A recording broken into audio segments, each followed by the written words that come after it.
Hey there, before we jump into today's show, this episode is brought to you by Gladly, and I've got to tell you, they're changing the game when it comes to customer service. Now, if you tried dealing with duplicate tickets or fragmented conversations across all your channels, you'll love what Gladly does. They really bring everything all together. Think chat, email, phone, social media, everything all together in one seamless conversation that really is centered more around the customer and not just a ticket number.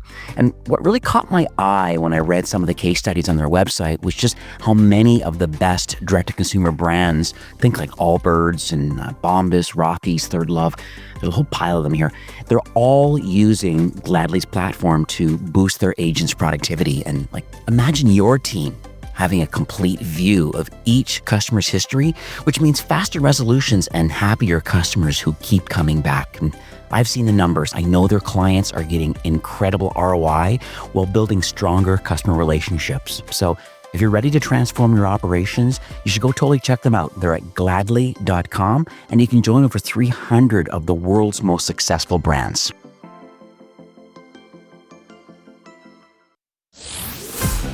You're listening to E-commerce Fastlane, the podcast show to help you build, manage, grow, and scale a successful and thriving company, powered by Shopify. Listen to real conversations with partners and subject matter experts as they share proven practical strategies, platforms, and the best Shopify apps to help you accelerate your business. The time is now for you to improve efficiencies, grow revenue, profit, and lifetime customer loyalty. Please welcome your host, startup founder, and strategic advisor, Steve Hutt. Well, welcome back to another episode of E-commerce Fastlane. I am your host, Steve Hutt, and today we've got a really exciting guest today. His name is Manel Gomez. He's the CEO and founder of a company called Meta Scaling Accelerator. And his main superpower is Facebook advertising. We know that it's driving significant amount of net new customers, but the reality is, unfortunately, is just where there's competition. Unfortunately, it seems that Facebook is the one that tends to win, and the cost per acquisition tends to be higher. And unfortunately, a lot of brands are finding that their first transaction sometimes is net negative margin, and that's when retention strategies and other things have to start kicking in to how do I get the second sale? How do I get to the third sale? How to become profitability? Manel has some interesting angles about what he has done over the years. I think he's been involved since 2016, and he's managed over $25 million in ad spend. Really has helped a lot of businesses. And we're going to go through some interesting case studies. It's just pretty neat. I've done a tiny bit of research before recording today. It's pretty fun what he does. And definitely coaching. He definitely has done for you services, and he's very transparent and honest about sharing. Sometimes he's a great fit for some people. Others are more of a DIYer, but he really does fit the bill. He's very, very educated when it comes to Facebook advertising, and I think it's great to have him on the show today. So hi, Manel. Welcome to E-commerce Fastlane. Hey, Steve. My absolute pleasure to be here, and thanks a lot for the intro. My pleasure also. So, and you know what? I know you're in Spain right now in our time zones. I really appreciate the kind of afternoon hustle to kind of make all this work. It's really important. Where there's great talent, I want to make sure that I'm sharing their message and their story into the Shopify ecosystem. So can you talk a little bit about, just kind of set the stage a bit about, because I followed a little bit of your journey in this Facebook ad space, but I just would love to hear it from you about like what gave you the desire? Where'd you build this expertise around Facebook ads? Yeah, long time ago.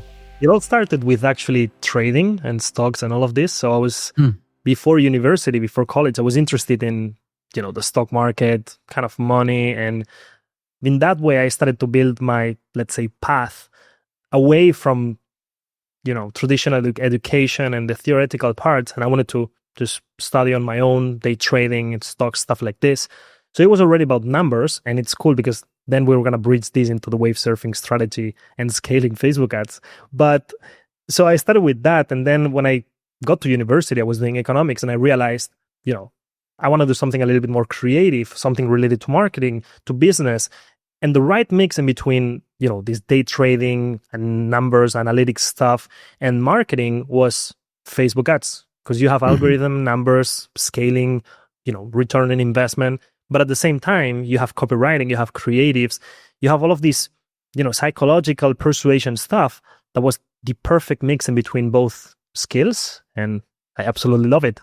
It's interesting. One of the things, part of my research was I learned about, just on the surface, but that's why I'm having you on here, because I want to learn more specifically about this kind of wave surfing method that you've kind of developed for scaling ads. Can you talk a little bit about, first of all, what is it, the benefit of this particular technique that really improves ROAS for Facebook ads? Yeah, absolutely. So this is basically a scaling strategy, but the thing is, I want to minimize risk when I'm scaling my budget. And as everybody knows here, ROAS tends to be quite inconsistent, and some days are great, some days are bad. And I had the same struggle years and years ago. And I wanted to kind of leverage these market waves to my advantage, not to my disadvantage, and not be reactive to it, but be able to anticipate that. And so all of this strategy was born on Black Friday of 2021, where I had to spend a lot of money because there was a client that wanted to basically triple but their usual ad spend on Friday of Black Friday. So I had massive pressure on spending a lot of money. And so I had to figure out a way to push the budget without breaking everything. And so I went to Shopify and I realized basically our sales were moving in a certain pattern. So we would peak in revenue and also in conversion rate every single day from 4 p.m. to 9 p.m.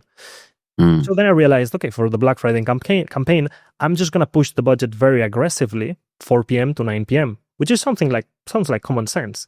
So I started doing it then.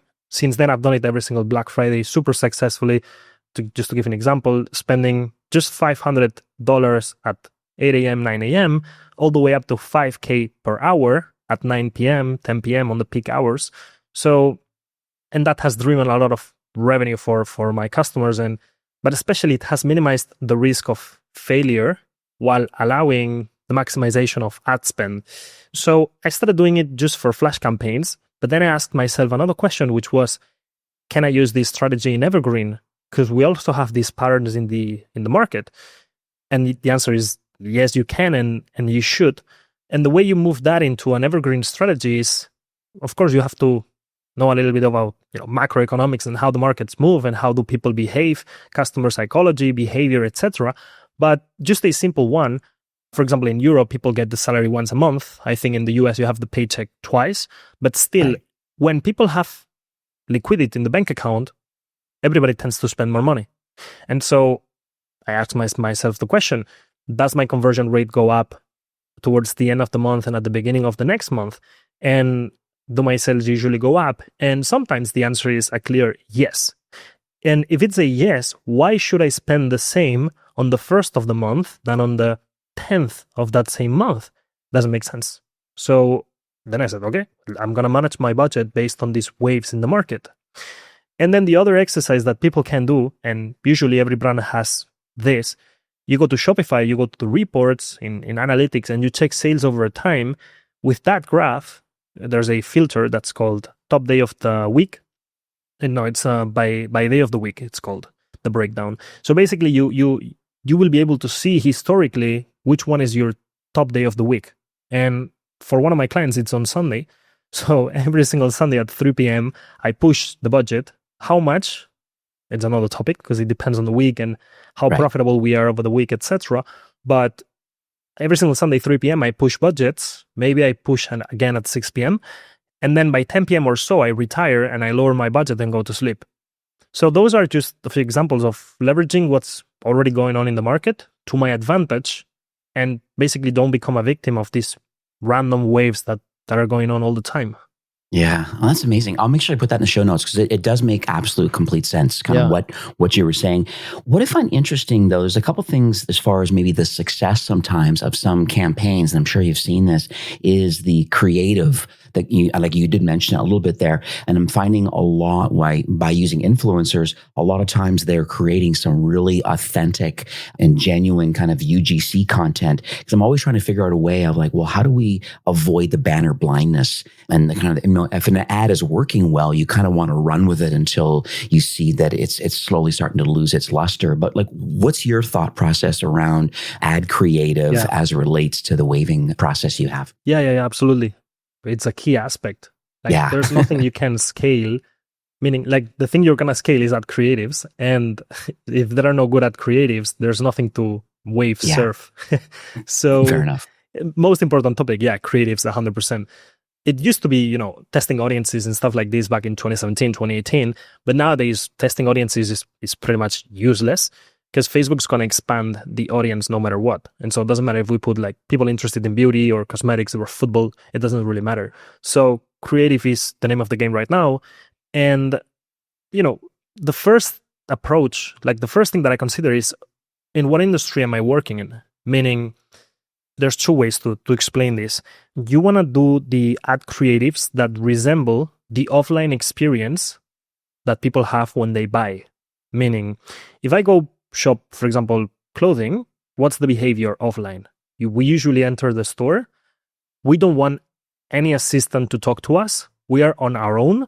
We can make the decisions. We want to see a big amount of clothing, t-shirts, all of the designs, all of the colors, everything. We want to see everything. And finally, we make an easy decision. We don't need to ask any question. We see it, we like it, we buy it. If we bring that to Facebook ads, what type of ad creative resembles that? Usually a carousel with just product display. So that makes a lot of sense for fashion. And that's, just to give you an example, my top performing campaign ever is a CBO with a overbidding cost cap, which we're going to talk about in a minute, that has a dynamic carousel on it. That's the only ad. And I was able to spend over $500K and produced over $2 million. So that was a ROAS of, 3 point long. So yeah, that's been my biggest ever campaign and most successful campaign. And one of the reasons is I was just imitating the way people buy clothing offline. Now, if we take that to cosmetics, it's the other way around, right? So when you enter one of these cosmetic stores, you're looking for help. It's almost like going to the doctor. And so you want somebody to give you advice and be like, what type of skin do you have? I have this, oily skin and I've got this problem. Okay, so for how long? Okay, this is the one that I recommend you and use it in this way, how many times a day, etc. If we bring that to Facebook ads, that's going to be UGC or this type of, doctor video content that's giving advice, before and afters, demo videos of the product, etc. So it is completely different. So that would be the first thing to consider. In what industry am I in and what does actually make sense? What do people want to consume before buying this product? And then after that, we move into what I would call angle testing. And then from there, I go to format testing. So super simple. Angle testing would be what is the core, mass desire, the reason why people would buy. And to give you an example with a client, we sell a sleep product. We realized through testing that people didn't want to buy this sleep product for the sake of sleeping better. But when we started using a beauty angle, everybody was purchasing, and that was a game changer for this brand, really game changer. Using this beauty angle and saying like, sleep is just going to be the vehicle for you to look better. Game changer. So angle testing can uncover a lot of opportunities. And then once you have the winning angle, you want to do format expansion. So you want to move this winning angle into video, UGC, before and afters, images, split screens, etc. And with that, you expand the angle into the ad account and it gives for a lot of scaling. Really interesting.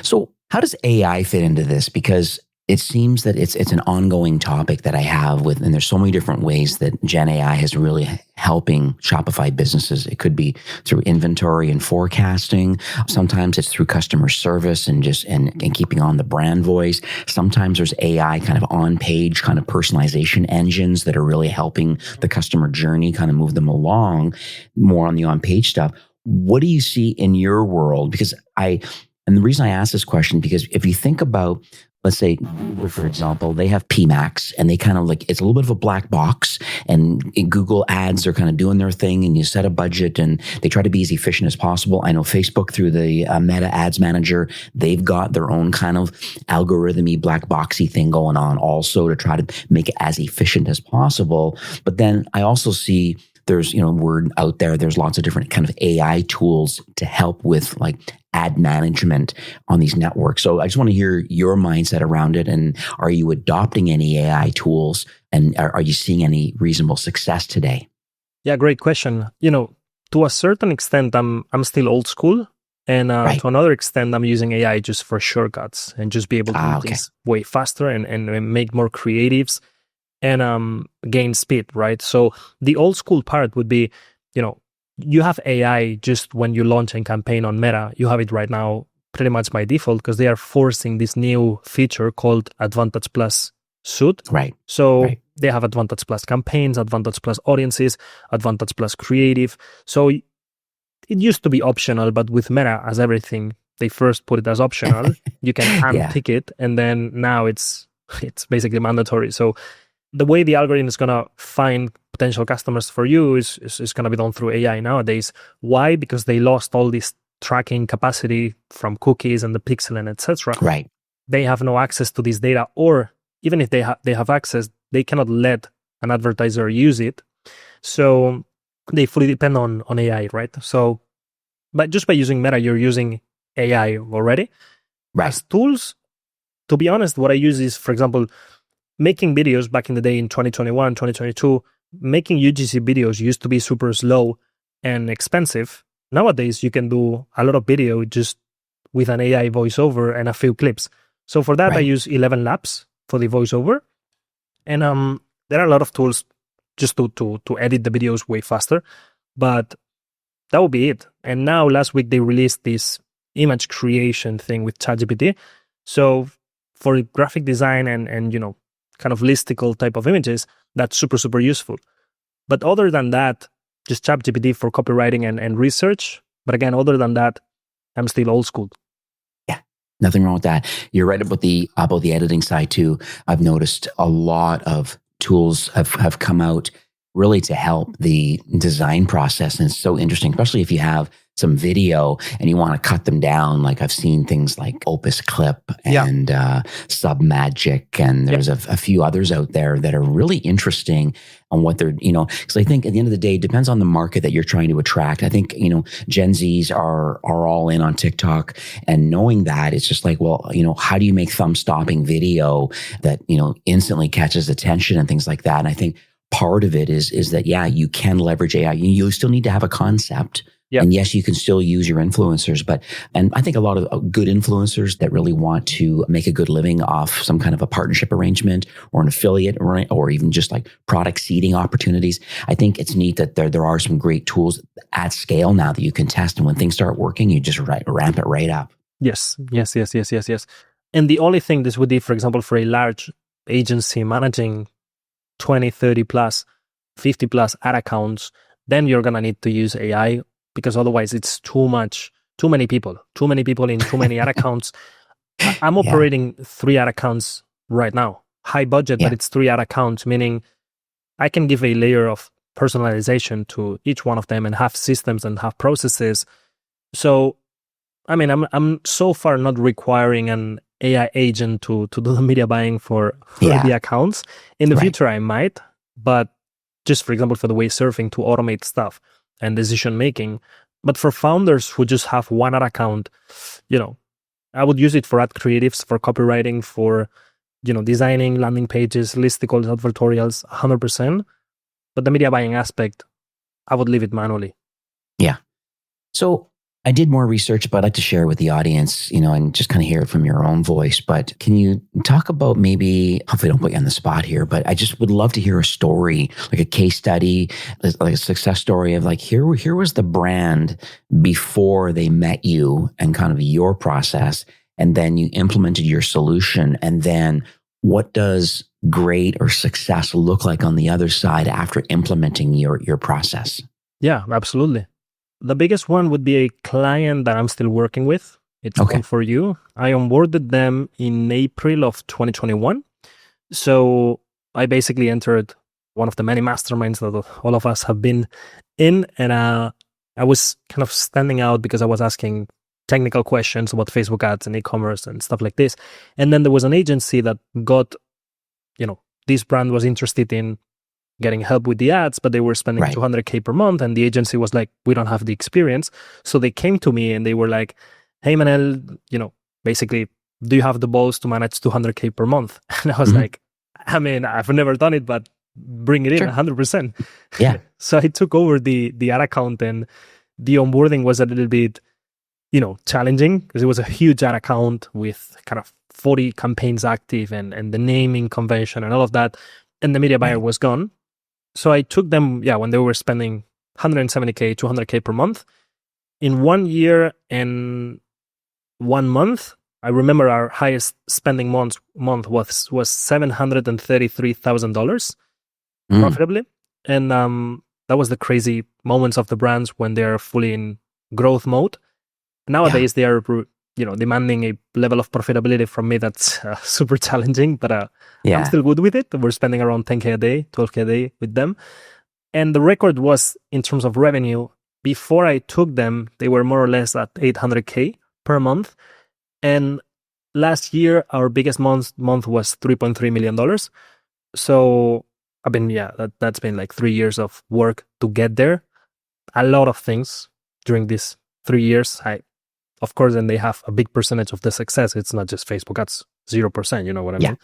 But it's been, a lot of consistent, really good media buying, a lot of intraday scaling, really, really well executed flash campaigns, the ad creatives, product launches. I mean, it's been a super long time. So a lot of things there.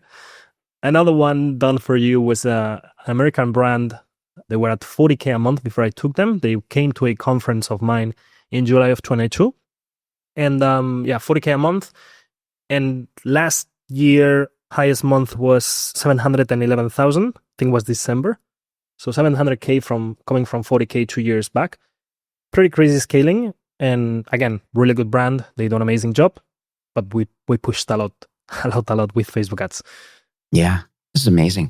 Thank you for sharing that. So I'll make sure a lot of this I'm going to put in the show notes and stuff like that, because I think the nice thing about my listeners is that there's a lot of different types of maturity and complexities of the founders or the marketers that are listening today. And I think, the idea is that you do have the ability and the experience now to take care of some of the biggest, baddest brands out there and, almost scale infinitely profitably. But you also are, neatly put into the mid-market too, and really help people that have, as long as they have product market fit, they already have an ad campaign, things are kind of already flowing.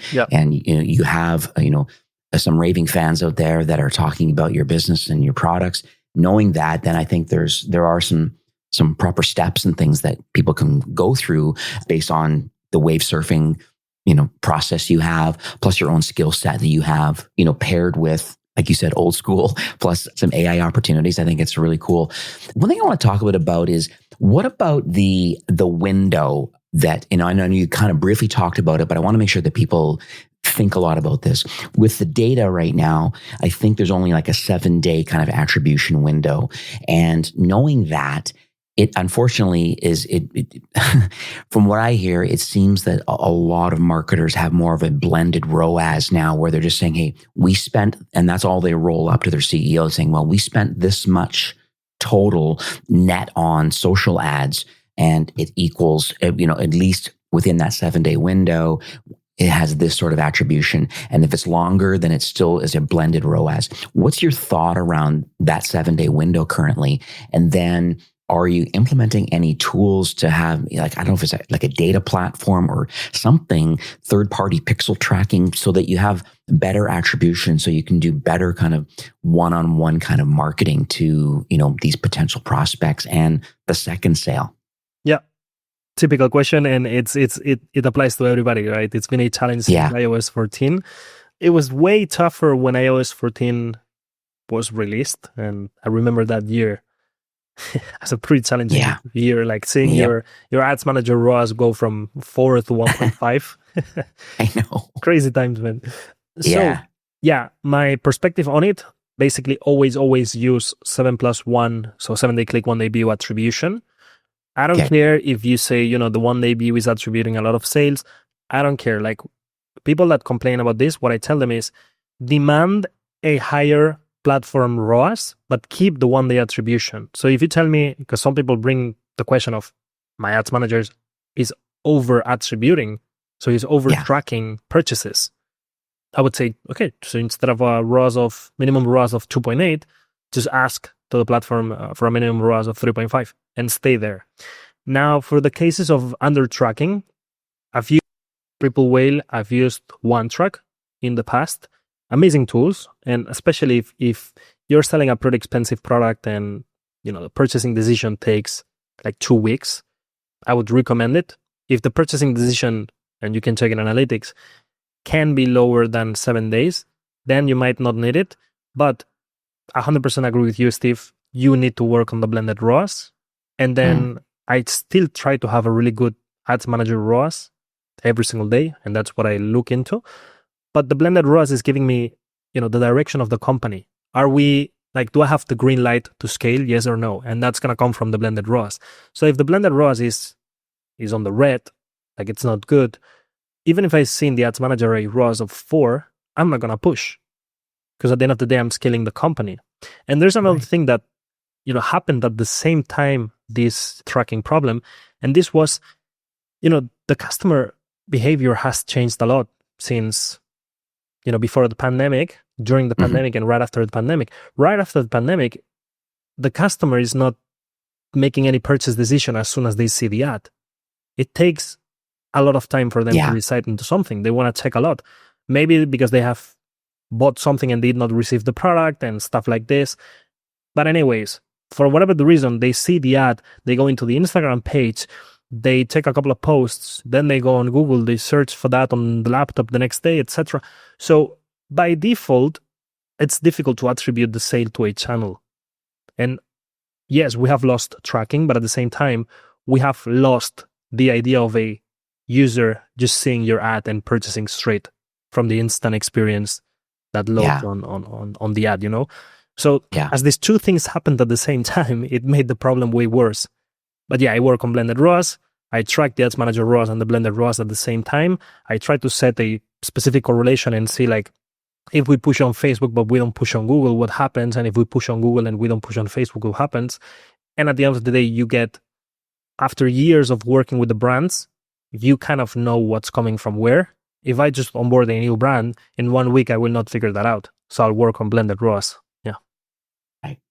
Yeah, so those tools are, I agree with you on the triple whale side. So at least, you obviously have Google's Tag Manager running, and so there's still going to be, Google firing correctly, but I also, and obviously the Meta Pixel and your Google Pixel, those will all be there. But having triple whale, I think high ROAS comes up a lot, even North Beam, another one that comes up quite a bit too. I've also seen too, which is interesting, is there's been a couple other tools, just since we're chatting about tools, is Little Data has come on my radar for server-side tracking, really to help improve and accurately send data back and forth between the store, Shopify, and Meta, which is really interesting. And also Elevar is another interesting tool and both of these tools I find interesting for people in the subscription business, because a lot of times just native Google Analytics unfortunately makes a journal entry kind of in GA for that's, under the impression it's a new transaction, but the reality is it's not. It's actually the second, third, fourth, fifth sale. And it gets really complicated for subscription powered businesses to accurately understand their revenue and new versus existing customers and stuff. So what's your thought a little bit about these server-side tracking tools of Little Data or Elevar? And then do you have much experience with these subscription options? I'm not currently using any tracking tool right now, to be honest with you. Yeah. And the server-side tracking was Facebook already tried with the Conversions API. So everybody has it installed. It's supposed to be connecting both servers and sharing the data there instead of going through a pixel in the browser, etc. So that actually improved a lot the tracking. But I'm currently not using any specific tool. Again, I think it's amazing for subscription. It's amazing for high ticket products. But if you have an impulse buying product, I would say it's not 100% necessary. Yeah. Fair enough. I think the only thing that I see interesting too is about either of these tools is the fact that there's always been this disparity in Shopify's admin about the analytics. Because when I was with Shopify, they always, clients would come to me and say, "Hey, Steve, why is it 15 or 20% different between what Shopify's analytics is showing for, visitors and conversion rate and all these different things?" And a lot of it is the attribution window is part of it. The session trackings, because now this is more web-based versus API-based, and just web traffic in general, there can be some miscommunication. And then it comes back to the conversation about, well, what is the source of truth then? And so, and I think that's what some of these tools like the little datas and Elevars of the world is they force it to say, okay, yeah, Shopify does have their information in their reporting systems and processes, but you might want to use GA as your source of truth. And here's why, because it's able to sync correctly. And then I think these tools can sync over, I think, to Meta, their conversions API, and do whatever they're doing, and identity graph stuff that's available. It gets really crazy what can be done though. Yeah. I mean, one of my best friends is the founder of OneTrack, so I know everything about that specific tracking tool, not the other ones. So I need to get a little bit more informed in that area. But they have like crazy clients, and they can track the whole journey and all of these things. So I mean, for the people that makes sense for them, it's crazy as a tool, because definitely Meta is limited to what they can give you. And the other problem that I would say these tracking tools solve is that they report those, whatever they track, they bring it back to Facebook so that your pixel, your ad account gets smarter. So I see, over time. Yeah. So it's a two-way sync. Yeah, exactly. So it's back posting or something. It was something like this, the word. I don't remember the word, but they bring it back to the platform, and that's good. Yeah. No, I love it. I think it's almost like a machine learning kind of thing. And just, and I love that. What about, are there any misconceptions? It's usually one of the questions I like to ask, like, any myths or misconceptions around Facebook ads that, since you're so deep into it, you're definitely not a generalist. You're very specifically focused on that. I think one of the advantages that you have in the marketplace, and why I have you on today but you obviously have, from clients that you speak with, and just, and being at your own conferences and meeting other people, like, what are potential misconceptions or myths that you want to kind of debunk today? Yeah, the first one would be what I mentioned at the beginning of testing audiences. So people, I think people should stop doing that, and because it's not going to change anything. Doesn't matter if it's lookalike, if it's interest targeting, it doesn't really matter. And the main one that I had is people expect their ROAS to be linear, like to be 3 all of the time, to be consistent. And if we look at our own behavior as a customer, we are not consistent. So how could we have consistency in sales? And I know it's a tough conversation because nobody wants to hear it, but ROAS is going to be inconsistent by default. And we have to know how to leverage that and how to basically be able to troubleshoot these inconsistencies. And I did that like a 40-minute YouTube video on this topic, only talking about troubleshooting and finding bottlenecks. But to a certain extent, like, there's a point where you cannot fix the bottleneck, and it's just customers that are inconsistent. So that's usually an expectation that people have.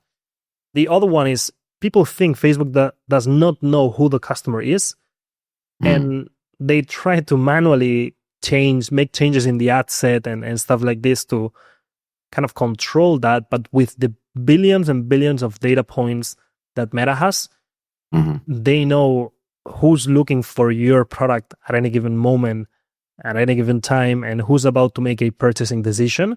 And the way the algorithm works nowadays is, the moment that I show a little bit of interest in, for example, buying a watch, Facebook's going to target me with like hundreds of watch ads, so that they're kind of helping me make a purchasing decision, and by showing me a lot of ads. So that's personalization, which is their number one goal. I'm happy, but also the advertisers, those 100 watch brands, they are happy because they're targeting a really qualified user. So the platform knows. And then the other one is the expectation, the myth that people are going to click on the ad and they will buy right away. Like, first of all, the instant experience that we have, like when we click an ad, we don't open the browser app that we use. Like, we don't open Google Chrome or Safari. We open an instant experience that loads pretty fast. That's good. But we open an instant experience that's sometimes a little bit uncomfortable. It can be lagging a little bit, and people usually don't buy straight from there because they don't trust it, or they want to double check it. They want to open it on the laptop. And then you see that 99% of the traffic on the website is mobile, but in some stores, up to 50% of the sales are coming from laptop. So how can it be that half the people want to make the purchasing decision by going into their laptop and checking things, full screen? So we cannot have the expectation that that's going to happen. And that's the reason why retargeting is important, and having multiple touch points with people is also relevant. Yeah. Yeah. This is amazing. So I was going to go down the rabbit hole, but I think I'll just put notes in the show notes for this. But there's been some thought to, I just use the word like identity resolution, but there's so many unknown site visitors on the website. And you're right, Meta does know who the customer is, hence why there is their pixel on there. And they're able, if you have a campaign set up for retargeting, you're able to retarget these customers. I think there's even another step above that, either with retention.com or opensend.com or a few other kind of on-page tools that really send some very interesting information back to Meta to, I guess, really help segment the customers a little better based on their behavior and their intent and their engagement history. When you have a third party kind of tool in the middle kind of doing that and sending that extra enriched customer data, because once again, these tools can, I guess, quote unquote, unhash the email address that associates to the customer, even though they've not made a purchase yet, but then when you enhance that customer record, or at least the meta record for the email address, then all of a sudden you can get even better, more granular targeting. So I think that's a whole conversation on its own, but it's available. That was nice. Yeah. It's pretty wild. So what sort of closing thoughts do you have? There's, like I said, there's so many people that are listening today that just like, yes, they're using Facebook right now. They believe they're getting a decent ROAS, but maybe they think there's other opportunity to be more efficient and more profitable. And I know you have a couple different options available here. So can you just talk us through kind of what you believe the next steps are based on maybe where the particular listener is kind of in their entrepreneurial journey? Yeah. There's only two parts to Facebook ads, which is part one is finding initial success, meaning I find a winning ad creative or I find a new winning angle. And part two is developing that and scaling it. So depending on the scale of that the listener is at, the very first step is going to be finding the way to sell your product to the mass market. I think that's the most difficult part and the most important part at the same time. And if somebody has read the book Breakthrough Advertising, selling to a cold audience, again, is the most important thing, but it's extremely challenging because you have the depths to which you have to know the customer, the state of awareness, your market and the sophistication of it, etc. There's a lot to know there, and then to implement it in your testing. So you do some smart testing. And I tell people the same all the time, don't burn money by testing irrelevant variables. Meaning the color of the background of your image ad creative is not going to change anything because it's not going to have a second order consequence. But you realizing that when you put an image in one ad set that has a sleep angle and then an image in another ad set that has a beauty angle, you run them for 5 days and you realize that beauty has a CTR of 3% and sleep has a CTR of 0.7%. This has a second, third, fourth order consequence. Why? Because this angle that I found about beauty, which is what I did with the client that I scaled to $700K per month, that beauty angle is going to be developed into UGC content, into videos, and after that, it's going to go into a specific landing page for the beauty angle exclusively. And we're even going to launch products that are tailored to the beauty angle. So just for you to see, the brand is going to make a crazy investment just in an angle that we found a year ago. So finding a way to sell your product to people is the most important thing. And right after that, it's all about scaling. And it doesn't matter if it's the intraday scaling that I mentioned, building up a scaling infrastructure of CBO and Advantage Plus campaigns, introducing manual bidding, which is something extremely important nowadays if you want to win more auctions. Particularly what I do is manual overbidding. So I bid super high to bully my competitors out of the auction.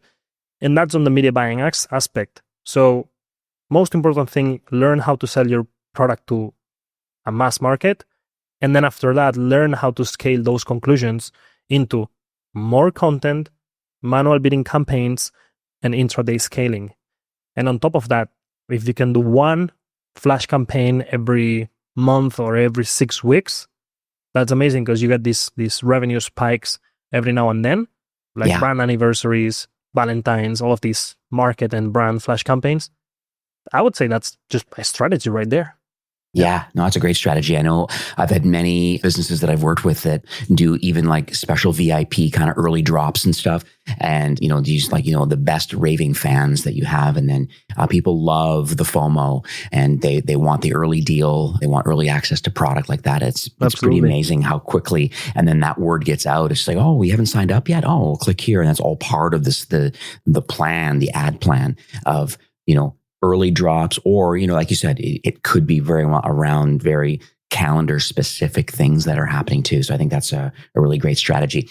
One thing I did notice, and I want to make sure I throw the shout out, is that you have quite a growing YouTube channel. And I think I want to kind of give the opportunity to talk about kind of what you're doing there. I see other peers you've interviewed. I think you had Klaus on recently from E-commerce Coffee Break. And there's quite a few people that you interact with. And then you're on stage. So you can talk a little bit about your YouTube channel and then what you believe kind of the next steps are for those listening. 100%. Yeah, I was with Klaus on his podcast before, and then I uploaded just a quick snippet of it on the channel. Super great guy. Had a lot of fun. Mm-hmm.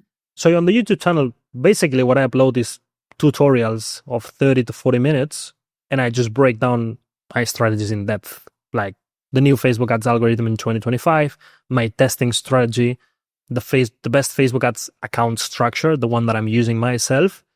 So it's basically tutorials of what do I do on a daily basis in real time in 2025, but also things that I've learned over the last 8 years. And it's a mix, what's working right now and experience from 8 years. It's pretty good. The feedback is amazing and it's free. Yeah, so I love it. I think it's amazing. Well, you know what it is too? It's just like it shares your expertise out into the wild, and then we just hope the algorithm is going to pick it up. And clearly, it's just starting to get some traction, so that's cool. I'll put that link. So it's Manel Gomez. You can search in YouTube. I'll put the link to the YouTube channel in there. And I think we also have a scaling roadmap session for those that are interested. Can you talk a little bit about what that's all about? Yeah, 100%. So I would recommend people to check the channel, but also if you go to the landing page, you're going to see a few case studies of mine, and you'll have a video where I break down this kind of scaling roadmap session that I'm offering for the podcast listeners. And it's basically a 30 to 40 minute session with e-com brands and also agencies that are managing brands on Facebook ads at a good scale. Anyone can join. You go through a Calendly, book a call with myself directly. And in there, depending on the industry you're in and depending on how much you're spending, we pretty much build a Google Docs, and that's a scaling roadmap made for you on the session. So there they can see a little bit more about myself, the case studies, and what this scaling roadmap session is all about. Beautiful. So it's metascalingaccelerator.com.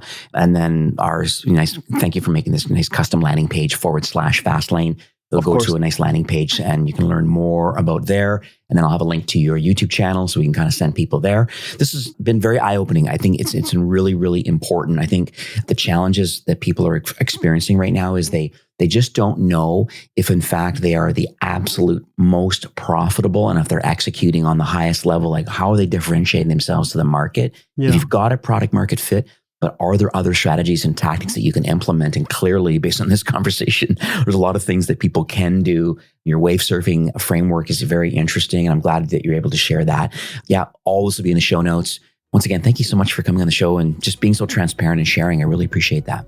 Thank you so much, Steve, for having me. And thanks a lot for everybody for listening. I hope it brought some value and inspiration. And see everybody soon. Absolutely. Yep, sounds good. All right, have yourself a great afternoon. Thank you so much. Bye-bye. All right, take care.